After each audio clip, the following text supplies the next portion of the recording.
ONGC employee বৰ্তমান আলফাৰ হেফাজতত আছে তেওঁৰ উদ্ধাৰৰ কাৰণে অভিযান আমাৰ চলি আছে আমাৰ খবৰৰ মতে আমি লোকেশ্যন পাই আছোঁ আমি গ্ৰুপটোৰ আৰু আমি তাত কন্যাক ইউনিয়ন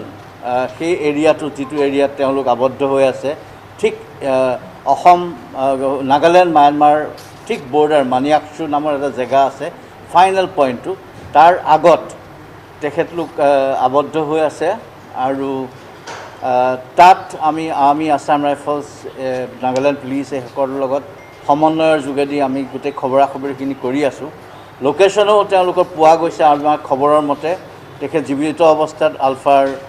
হাততে আছে কিন্তু কন্যাক ইউনিয়নে আলফাক এটা ষ্ট্ৰং ৱাৰ্ণিং দিছে আৰু তাত মানে থাকিবলৈ কোনো আশ্ৰয় নল'বলৈ তেওঁলোকক সাৱধান বাণী শুনাইছে আৰু এই অপহৃত ব্যক্তিজনক জীৱন্ত অৱস্থাত উদ্ধাৰ কৰিবৰ কাৰণে তেওঁলোকেও আহ্বান জনাইছে আমি কন্যাক ইউনিয়নক ধন্যবাদ জনাইছোঁ আৰু আলফালেও আমি আহ্বান কৰিম এজন স্থানীয় থলুৱা যুৱকক বিহুৰ দিনাই লৈ যোৱা আৰু এগৰাকী অসমীয়া মাতৃৰ হৃদয়